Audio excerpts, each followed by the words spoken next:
어느 칼럼니스트가 당대의 석학들에게 이러한 질문을 하였습니다. 오늘날 현대인들의 특징을 한마디로 말한다면 어떻게 말할 수가 있겠습니까? 이 질문에 대해서 석학들은 공통된 대답을 하였습니다. 그 대답이 무엇이냐면, 오늘날의 사람들은 우주에 대해서 많은 것을 알고 있습니다. 또 세상에 대해서 많은 것을 알고 있습니다. 또 앞으로 더 많은 것을 알게 될 것입니다. 그렇지만 현대인들은 자기 자신을 모른다라고 하는 것입니다. 우리는 세상에 대해서 많이 알고 있는 것 같습니다. 그래서 세상에 대한 많은 이야기를 합니다. 또 다른 사람에 대해서도 다 아는 것 같습니다. 그래서 다른 사람들을 향해서 이렇게 변해야 된다, 저렇게 변해야 된다, 그렇게 말을 하지만 정작 자기 자신은 누구인지, 자기 자신은 이 땅에서 무엇을 해야 되는지, 자기 자신은 어떻게 변해야 되는지 그것은 잘 모른다라고 하는 것입니다. 나 자신은 누구입니까? 나 자신을 알 때에 가장 쉬운 방법이 무엇이 있겠습니까? 아마 외모를 통해서 자기 자신을 아는 것이 쉬울 것입니다. 나는 키가 큰 사람입니다. 나는 아직 건강한 사람입니다. 나는 아직 젊은 사람입니다. 외모에 자신이 있다라고 한다면 외모를 통해서 자신을 알려고 할 것입니다. 또 오늘날에는 물질이 대단히 중요합니다. 물질을 얼마나 소유하고 있는가, 그것으로 자신을 알려고 할 것입니다. 또한 사람은 사회적인 존재이기 때문에 신분을 중요시 여기고, 지위를 중요시 여기고, 명예를 중요시 여기고, 권력을 중요시 여깁니다. 그래서 사람들은 끊임없이 크고 작은 권력을 추구합니다. 권력을 통해서 자신을 알려고 하기도 합니다. 그렇지만 오늘 본문 사도행전 27장 14절 말씀처럼 광풍이 불어온다면 어떻게 되겠습니까? 우리의 삶 가운데, 우리의 인생의 배 가운데 무서운 광풍이 불어온다면 어떻게 되겠습니까? 외모를 한순간에 잃어버릴 수도 있는 것이고요. 물질을 한순간에 잃어버릴 수도 있는 것이고요. 권력이라고 하는 것도 한순간에 없어질 수가 있는 것입니다. 전에는 외모를 통해서, 전에는 권력을 통해서, 전에는 물질을 통해서 내가 이러한 사람입니다, 자기 자신에 대해서 긍정했던 사람이 광풍을 통해서 모든 것을 잃어버린다라고 한다면 이렇게 생각하기가 쉽습니다. 한때는 자기 자신에 대해서 긍정적으로 생각했던 사람이 한순간에 나는 아무것도 아닙니다, 나는 형편없는 사람입니다, 나는 아무것도 할 수 없는 사람입니다, 자신에 대해서 부정적으로 생각하기가 쉽고 비관적으로 생각하기가 쉽고, 더 나아가서는 자기 자신을 학대하는 사람, 자학하는 사람이 될 수도 있다라고 하는 것입니다. 그렇게 자기 자신에 대해서 부정적으로 생각하고 비관적으로 생각한다라고 한다면 우리는 우리 앞에 있는 일, 어떤 일도 감당하기가 어렵게 됩니다. 오늘 우리는 사도행전 27장 말씀을 통해서 광풍 가운데 있었지만, 아무런 주의도 없었지만, 특별한 물질도 없었지만, 남다른 외모도 없었지만 자기 자신에 대해서 철저하게 긍정하는 한 사람을 만나볼 수가 있습니다. 당시 상황은 어떠했냐면은 사도행전 27장 20절에 보면 이러한 말씀이 기록되어 있습니다. 여러 날 동안 해도 별도 보이지 아니하고 큰 풍랑이 그대로 있음에 구원의 여망마저 없어졌더라. 해도 보이지 않습니다. 별도 보이지 않습니다. 깜깜한 흑암입니다. 어디로 가야 될지 알 수가 없고 구원의 여망마저 보이지가 않습니다. 그럼에도 불구하고 한 사람이 일어나서 이렇게 외치고 있습니다. 22절에 보면 이러한 말씀이 있습니다. 내가 너희를 권하노니 이제는 안심하라. 너희 중 아무도 생명에는 아무런 손상이 없겠고 오직 배뿐이리라. 한 사람이 일어나서 광풍에 떨고 있는 276명의 모든 배에 타고 있는 사람들을 향해서 이렇게 선포하고 있습니다. 이제 안심하라. 이제 평안하라. 이제 기뻐라고 외치고 있습니다. 이렇게 외친 사람이 누구입니까? 바로 하나님의 사람 사도 바울인 것입니다. 바울은 자신에 대해서 언제나 철저하게 긍정하는 사람이었습니다. 남들보다 외모가 뛰어났기 때문입니까? 아닙니다. 남들보다 물질이 많았기 때문입니까? 아닙니다. 남들과 다르게 권력을 가졌기 때문입니까? 그렇지 않습니다. 바울이 어떠한 형편에서든지 어떤 상황에서든지 자기 자신에 대해서 철저하게 긍정할 수가 있었던 것은 나와 함께 하시는 하나님 때문에 그런 것입니다. 바울은 자기 자신에 대해서 어느 정도로 긍정했냐 하면은 24절 말씀을 통해서 알 수 있는 것은 그 하반절에 이러한 말씀이 있습니다. 하나님께서 너와 함께 항의하는 자를 다 내게 주셨다. 이 사도 바울은 자기 자신에 대해서 어떻게 긍정했냐면 하나님께서는 이 광풍 가운데서 나를 구원해 줄 뿐 아니라 나를 통해서 나와 함께 배를 타고 있는 모든 사람들이 나 때문에 구원함을 받을 것이다 라고 생각하면서 자기 자신에 대해서 철저하게 긍정하고 있습니다. 여러분, 이렇게 하나님의 사람은 가치가 있는 사람입니다. 이렇듯 하나님과 교통하는 사람은 귀한 사람인 줄로 믿습니다. 창세기 18장을 읽어본다라고 한다면 이렇게 하나님께서 이렇게 말씀하십니다. 소돔성이 아무리 죄가 많다 할지라도 하나님의 사람, 의인 10사람이 있다라고 한다면 내가 소돔성을 멸하지 않겠다라고 말씀해 주십니다. 예레미야서 5장을 읽어본다라고 한다면 예루살렘 성이 아무리 부패하고 예루살렘 성이 아무리 문제가 많다 할지라도 하나님 앞에서 정직한 사람, 의인 한 사람이 있다라고 한다면 내가 이 예루살렘 성을 멸하지 않을 것이다라고 하나님께서 말씀해 주셨습니다. 요셉은 애굽 땅에 노예로 끌려갔습니다. 애굽 땅에서 감옥 생활하였습니다. 자기 자신을 본다면 비관적으로 생각할 수밖에 없고 자기의 형편을 본다라고 한다면 부정적으로 생각할 수밖에 없었지만은 요셉은 그 애굽 생활의 그 어려운 가운데서도 항상 하나님의 은혜로 말미암아 자기 자신에 대해서 긍정적으로 생각하였습니다. 하나님께서는 이 긍정적으로 생각하는 이 한 사람을 통해서 애굽을 구원하셨고 긍정적으로 생각하는 이 한 사람을 통하여서 자신을 미워했던 모든 형제들을 구원해 주시는 놀라운 역사를 베풀어 주셨습니다. 이렇듯 하나님의 은혜 가운데 내가 어떠한 형편 가운데 있다 할지라도 내가 어떠한 문제 가운데 있다 할지라도 어떤 광풍 가운데 있다 할지라도 하나님의 은혜 가운데 나 자신을 긍정할 수 있다라고 한다면 하나님께서는 그 한 사람을 통해서 가족을 구원할 것이며 그 한 사람을 통해서 교회를 아름답게 할 것이며 그 한 사람을 통해서 직장을 하나님께서 축복해 줄 줄로 믿습니다. 이렇듯 하나님께서는 자기 자신에 대해서 철저하게 긍정하는 한 사람을 찾고 계시는 것입니다. 그렇다라고 한다면 우리가 어떻게 어떠한 형편 가운데서도 어떤 상황 가운데서도 나 자신에 대해서 철저하게 긍정하는 사람이 될 수가 있겠습니까? 첫째로 우리는 우리의 삶에 대해서 정직하게 돌아볼 필요가 있습니다. 우리 삶이라고 하는 것은 언제나 내가 원하는 대로 흘러가지 않습니다. 내가 이만큼 공부를 많이 했으니까, 나에게는 이 정도의 물질이 있으니까, 내가 이 정도 계획을 하게 되면 이 정도의 모든 것들을 이룰 것이다라고 생각하지만 여러분 지나온 생애를 돌아보십시오. 내가 원하는 대로 흘러왔습니까? 내가 원하는 자리에 있는 것입니까? 그렇지 않습니다. 우리 모두는 어느 순간에는 광풍을 만나게 됩니다.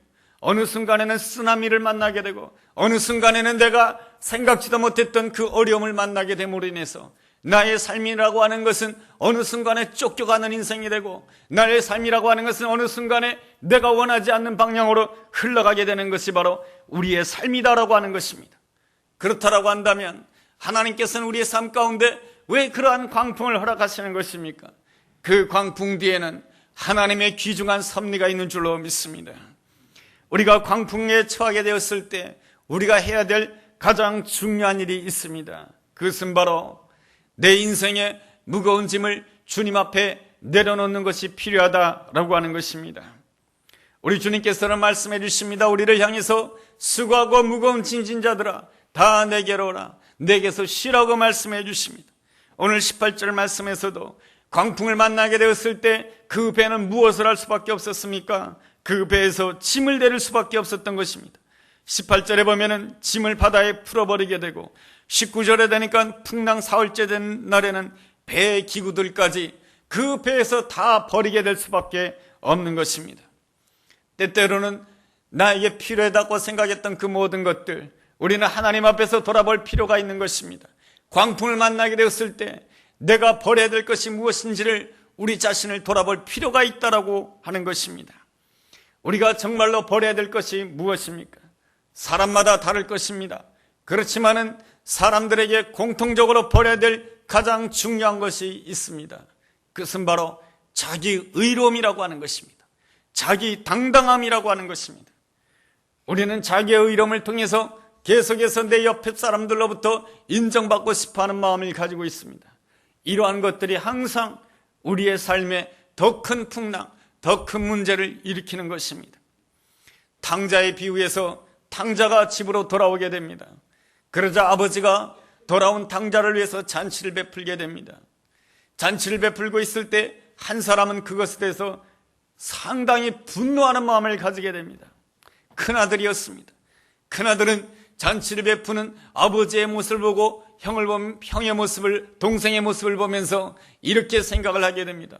아버지는 나를 위해서 염소 새끼 한 마리도 잡지 않았으면서 저 못난 저 동생을 위하여서는 송아지를 잡다니 이럴 수가 있는가? 그 마음 가운데 분노가 일어났던 것입니다. 누군가로부터 인정받고자 하는 마음은 자연스러운 것일 것입니다.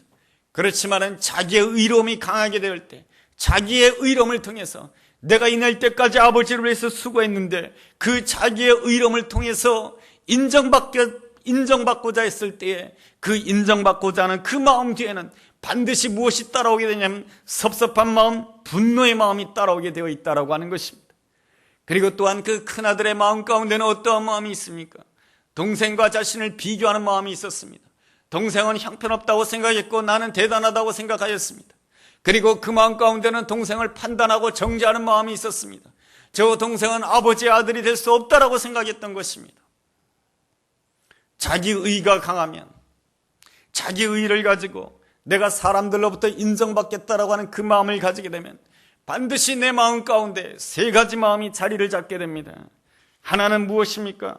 자기중심적으로 인정받겠다고 하는 마음, 비교하는 마음, 또한 다른 사람들을 판단하고 정죄하는 세 가지의 마음이 내 마음 가운데 자리를 잡게 됩니다. 이 세 가지의 마음이 내 마음이 자리를 잡게 되면 그때부터는 사단은 내 마음 가운데 자유롭게 역사를 하게 됩니다. 사단은 내 마음 가운데 이 세 가지의 마음이 있게 되면 사단은 가정에서도 이 마음을 가지고 역사를 하는 것이고 교회 안에서도 이 마음을 가지고 역사하는 것이고 이 마음을 통해서 우리로 하여금 서로 미워하게 하고 정죄하게 만들므로 인해서 넘어지게 만드는 것입니다.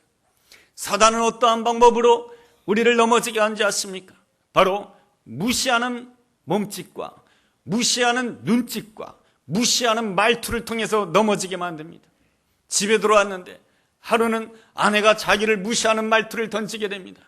그 마음 가운데 자기 의가 강하면 강할수록 그 무시하는 그 태도를 받아줄 수가 없습니다. 그러다 보니 판단하게 되고 정죄하게 되고 이러한 모습은 가정에서도 교회에서도 내가 처한 삶 어떠한 자리에서도 일어날 수가 있는 것입니다. 왜 그렇습니까? 사단이 그 뒤에서 역사하고 있기 때문에 그렇습니다. 그러므로 오늘의 삶 가운데 나의 풍랑 가운데 나의 어려움 가운데 내가 정말로 버려야 될 것이 무엇인가? 바로 자기 의요 자기의 당당함이다라고 하는 것입니다. 나의 의를 버리고 나의 당당함을 버리게 될 때 내 인생의 배는 더더욱 가벼워지는 것이고 내 인생의 배가 가벼워지게 되었을 때 풍랑이 일어났을 때 그 풍랑을 이길 수가 있게 되는 것입니다. 내 인생의 무거운 짐을 주님 앞에 내려놓게 되었을 때 우리는 하나님의 더 큰 은혜를 체험할 수 있는 줄로 믿습니다. 하나님의 더 큰 은혜가 무엇인지 아십니까? 28절 말씀에 기록되어 있습니다. 27장 28절 말씀에 이런 말씀이 기록되어 있습니다. 물을 재어보니 20길이 되고 조금 가다가 다시 재니 15길이라. 이게 무슨 뜻입니까? 물의 깊이를 재어보니까 20길이었고 조금 더 가다가 재어보니까 15길이었더라. 이게 무슨 뜻입니까? 물의 깊이가 점점 더 낮아진다라고 하는 것입니다. 물의 깊이가 점점 더 낮아진다고 하는 것은 무슨 뜻입니까? 배가 육지를 향해서 가고 있다라고 하는 것 아니겠습니까? 나의 인생의 짐을, 자기의라고 하는 것, 자기의 당당함이라고 하는 그러한 것들을 내려놓게 되었을 때 바람이 불게 됨으로 인해서 내 배가 아무데로나 가는 것 같지만은 그 바람 뒤에는 우리 하나님께서 역사하고 있는 줄로 믿습니다. 하나님께서 그 바람 뒤에서 역사하신다라고 한다면 내 인생에 부는 그 바람은 은혜의 바람이 될 것이며 성령의 바람이 될 것이며 축복의 바람이 될 줄로 믿습니다. 내가 원하는 자리, 내 힘으로 갈 수가 있을까요? 그렇지 않습니다. 내 삶 가운데 하나님의 은혜의 바람이 불어야 되는 것이고 성령의 바람이 불어야 되는 것이고 축복의 바람이 불어야만이 하나님께서 예배해 놓으신 적과 꿀이 흐른 땅, 하나님께서 예배해 놓으신 축복의 땅에 이르게 되는 줄로 믿습니다. 다윗과 같은 경우에 한때는 골리앗을 쓰러뜨리고 이스라엘의 영웅이 되었습니다. 정말로 이스라엘을 위해서 수고를 많이 한 사람이었습니다. 그런데 그 다윗에게 어떠한 생애가 주어졌습니까? 광풍이 몰아닥쳤습니다. 광풍이 몰아닥치자 다윗은 광야로 쫓겨날 수밖에 없었습니다. 하나님께서는 왜 다윗에게 광야를 허락하신 것입니까? 그것은 바로 자기의 의를 내려놓도록 하기 위한 것입니다. 다윗은 이렇게 생각하였습니다. 내가 골리앗을 무찔렀다. 내가 이스라엘을 구했다. 나는 사울왕보다 더 뛰어난 사람이다. 사울왕은 형편없는 왕이다. 사울왕을 정죄하고 사울왕과 비교하는 그 모든 마음, 자기의 자기 당당함을 광야에서는 전부 다 내려놓을 수밖에 없었던 것입니다. 내가 이만큼 수고했는데 왕은 어찌하여 나에게 이렇게 대접한단 말인가? 거기에 대한 섭섭한 마음도 있었지만 광야 생활을 하면서 그 모든 것들을 내려놓게 되는 것입니다.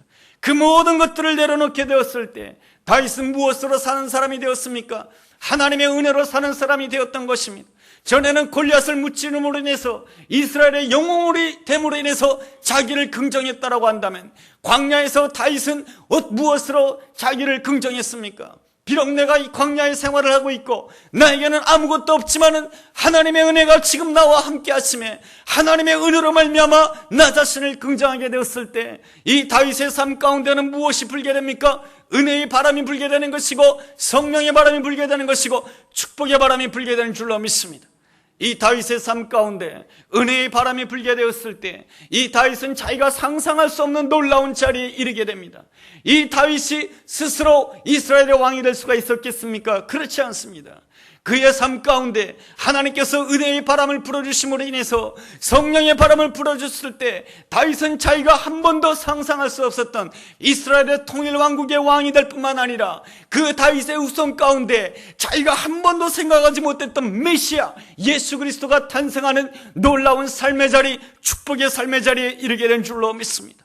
그것이 다윗의 의로움 때문에 그 자리에 간 것입니까? 그렇지 않습니다. 자신의 의를 열어놓고 오직 하나님의 은혜를 사모함으로 인하여서 하나님께서 나와 함께 하시는 은혜로 말미암아 나 자신에 대해서 언제나 긍정하였을 때 하나님의 은혜의 바람이 불므로 인해서 하나님께서 예배해 놓으신 축복의 자리에 이르게 된 줄로 믿습니다. 우리의 삶 가운데도 우리가 온전히 내 자신의 의를 내려놓을 때 우리 하나님께서는 반드시 내 삶 가운데 우리의 삶 가운데 바람이 이렇게 불고 저렇게 부는 것 같지만 그 바람 뒤에는 하나님이 역사하고 있는 줄로 믿습니다. 그 바람 뒤에 역사하시는 그 하나님께서 우리의 삶 가운데 성령의 바람으로 불어주신다고 한다면 내 생각을 뛰어넘는 놀라운 은혜의 자리에 내가 반드시 이르게 될 줄로 믿습니다. 둘째로 자신을 긍정하기 위해서는 하나님의 음성을 들을 줄 알아야 되는 것입니다. 바울은 광풍 가운데서도 담대하게 일어나서 이렇게 선포를 하게 됩니다. 이제는 안심하십시오. 이제는 평안하십시오. 이제는 기뻐하십시오. 그렇게 말할 수 있었던 근거가 무엇입니까? 23절 말씀입니다. 23절에 보면은 내가 속한 바 곧 내가 섬기는 하나님의 사자가 어젯밤에 내 곁에 서서 말하되 바울아 두려워하지 말라. 내가 가이사 앞에 서야 하겠고 또 하나님께서 너와 함께 항해하는 자를 다 내게 주셨다. 바울은 광풍 가운데서도 하나님의 음성에 귀를 기울였습니다. 하나님은 나에게 말씀하시는 분이라고 하는 것을 믿었습니다. 하나님은 나에게 말씀하실 뿐만 아니라 하나님께서는 그 말씀대로 온전히 행하신 분이시며 능력의 하나님을 믿었던 것입니다. 그러기에 어젯밤에 주신 그 말씀을 가지고 광풍 가운데 두려움에 떨고 있는 모든 배에 있는 사람들을 향해서 담대하게 선포하는 것입니다. 이제는 안심하라, 이제는 기뻐하라, 이제는 평안하라. 이제 하나님께서 너희들을 구원하실 것이다. 하나님께서는 나에게 주신 사명이 있다. 나는 반드시 하나님께서 주신 그 사명에 따라서 로마에 가서 복음을 증거될 것이며, 내가 이 순간에 산다라고 한다면 나와 함께 있는 너희 모두들도 살게 될 것이다.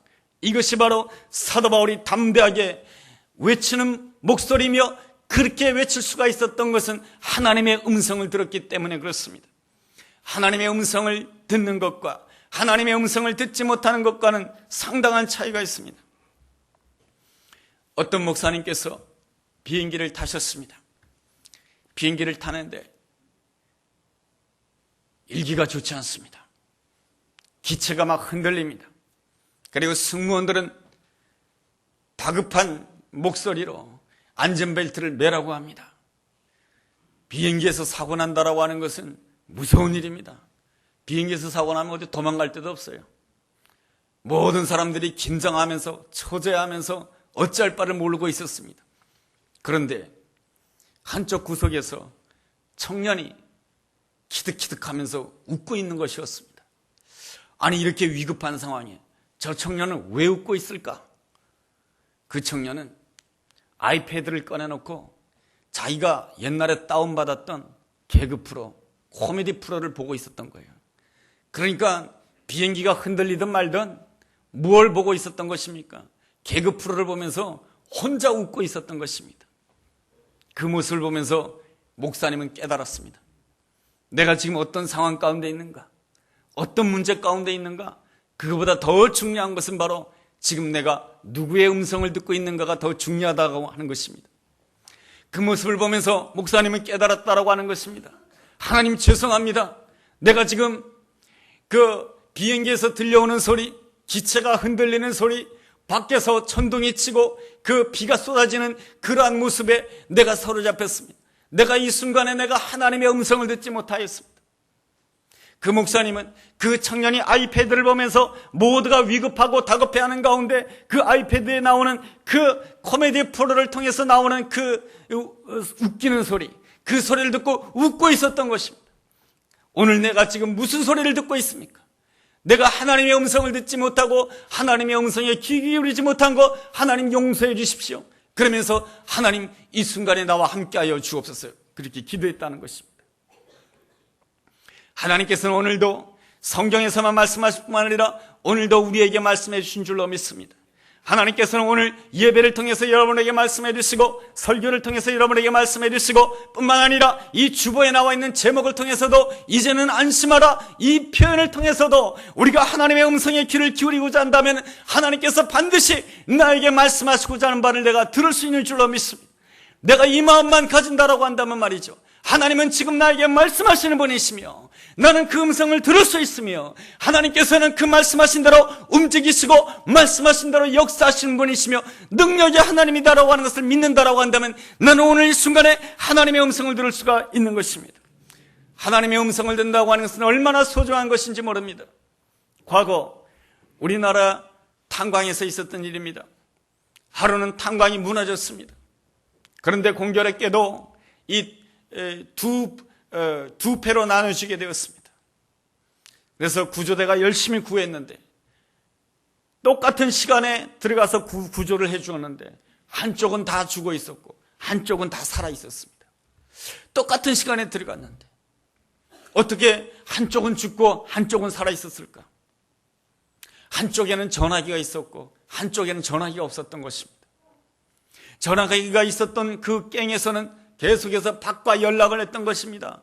밖과 연락을 할 때에 밖에 소리를 들었던 것입니다. 지금 우리가 구조를 하고 있다. 지금 열심히 파고 있다. 조금만 더 기다려라. 조금만 더 기다려라. 견뎌라. 참아라. 이러한 소리를 계속 들었기에 그 전화기가 있었던 그 갱에서는 계속해서 밖에서 들려오는 그 소리를 가지고 인내하고 소망 가운데 이길 수가 있었던 것입니다. 반면에 한쪽에서는 전화기가 없었던 것입니다. 며칠이 지나도 아무런 소식이 들려오지 않습니다. 그랬을 때 그들은 생각하기를 우리는 이제 끝났다, 더 이상 희망이 없다, 그렇게 생각했을 때 그들은 구조대가 도착했을 때는 이미 그들은 다 세상을 떠나고 말았던 것입니다. 하나님은 지금도 예나 오늘이나 동일하게 말씀하시는 놀라우신 하나님이십니다. 우리가 하나님께 집중한다라고 한다면 우리는 전철간에서도 들을 수 있고 길을 걸어가면서도 하나님의 음성을 들을 수가 있는 것입니다. 우리는 십자가를 바라보면서도 우리는 하나님의 음성을 들을 수가 있는 것입니다. 이 십자가를 바라보면서도 하나님께서 나를 얼마나 사랑하시는지, 이 십자가를 바라보면서도 하나님께서는 내 허물에 대해서 감싸주시고 다른 모든 사람들이 내 허물에 대해서 정죄하고 판단한다 할지라도 나를 위해서 십자가를 신 예수님께서는 내 허물을 덮어주시기 원하시고 나로 하여금 새 출발하기를 원하시는 분이 내가 섬기는 주님이시다라고 하는 것입니다. 이 놀라운 주님의 음성이 내 귓가에 들리지 않습니까? 내가 주님의 음성을 듣고 싶습니다 라고 간절히 고백하게 될 때 주님께서는 반드시 내게 음성을 들려주실 것이며, 내가 어떠한 형편 가운데 있다 할지라도 내가 주님의 음성을, 내가 말씀을 통해서, 기도를 통해서, 예배를 통해서, 설교 말씀을 통해서 하나님의 음성을 듣는다라고 한다면 나는 어떠한 형편 가운데서도 나 자신에 대해서 긍정할 수가 있고, 나 자신에서 긍정하게 될 때 우리는 얼마든지 주 안에서 승리하게 되는 줄로 믿습니다. 셋째로, 우리가 어떠한 형편 가운데서도 자신을 긍정한다라고 한다면 우리는 하나님께서 기억해 주시는 놀라운 사람이 되는 것입니다. 누군가 나를 기억해 준다고 하는 것은 참으로 귀한 일입니다. 그런데 하나님께서 나를 기억해 주신다고 하는 것은 나를 구원해 주신다고 하는 것이고 나를 축복해 주신다고 하는 것입니다. 오늘 본문에서 사도 바울은 난파선 가운데 있었습니다. 그의 신분은 죄수의 신분입니다. 그의 신분은 그저 끌려가는 사람입니다. 그리고 그의 신분에는 아무런 힘도 없고 그러한 사람이었고 그가 있는 것은 바다 끝이었던 것입니다. 그렇지만은 그는 항상 하나님의 은혜 가운데 자신을 긍정하였습니다.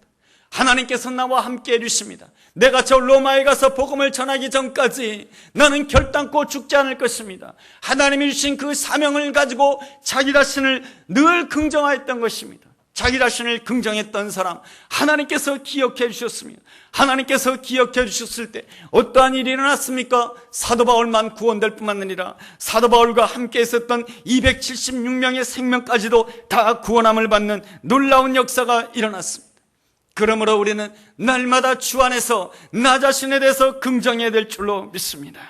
내가 십자가를 바라보면서 나를 사랑해 주신 그 은혜 때문에, 나의 의로움과 나의 당당함 때문에 나를 긍정하는 것이 아니고, 나의 사회적인 신분 때문에 나를 긍정하는 것이 아니고, 내 직장 때문에 나를 긍정하는 것이 아니고, 나를 사랑해 주시는 그 예수님 때문에 나를 긍정할 수 있다고 한다면, 십자가에서 부활하신 그 예수님 때문에 언제든지 나를 긍정할 수 있다고 한다면 주님께서는 주님의 때에 반드시 나를 기억해 줄 줄로 믿습니다. 주님께서 기억해 주시는 그날에는 너의 삶 가운데 은혜의 바람이 불 것이며 성령의 바람이 불 것이며 축복의 바람이 불게 될 줄로 믿습니다. 우리는 상상을 하게 됩니다. 내가 언제 저러한 자리에 갈 수가 있을까? 내가 언제 저러한 복된 자리에 갈 수가 있을까? 내 힘으로는 갈 수가 없을 것입니다. 내 지식으로는 갈 수가 없을 것입니다. 내 능력으로는 절대로 갈 수가 없을 것입니다. 그러나 너의 삶 가운데 은혜의 바람이 분다라고 한다면, 나의 자녀들의 삶 가운데 성령의 바람이 분다라고 한다면 우리의 삶은 하나님께서 예비해 놓으신 적과거리는 땅, 하나님께서 예비하는 그 자리에 반드시 주님의 은혜로 임하게 될 줄로 믿습니다. 이 놀라운 은혜, 주님께서 기억하는 사람에게 임하는 것이며 어떠한 형편 가운데서도 자기 자신을 긍정하는 사람에게 임하는 놀라운 은혜인 것입니다. 이 아름다운 은혜가 언제나 그리스도 안에서 자기를 긍정하는 모든 사람, 모든 성도님들에게 함께하게 되기를 주의 이름으로 축원합니다. 기도합니다. 하나님, 나의 외모, 나의 조건, 오늘 나의 형편을 생각할 때마다 내 자신에 대해서 부정적으로 생각했고 비관적으로 생각하였습니다. 내가 예수 믿는 사람 아닙니까? 내가 하나님 앞에서 예배드리는 사람 아닙니까? 온전히 예수님을 바라보기를 원합니다.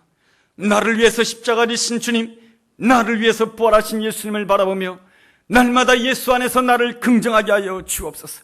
나의 신분과 상관없이, 나의 외모가 상관없이, 나의 형편과 상관없이 주 안에서 나를 긍정함으로 인해서 하나님께서 기억하는 사람, 하나님께서 은혜의 바람을 불어준 사람, 성령의 바람을 불어주는 놀라운 축복의 사람으로 살아갈 수 있도록 인도하여 주시옵소서.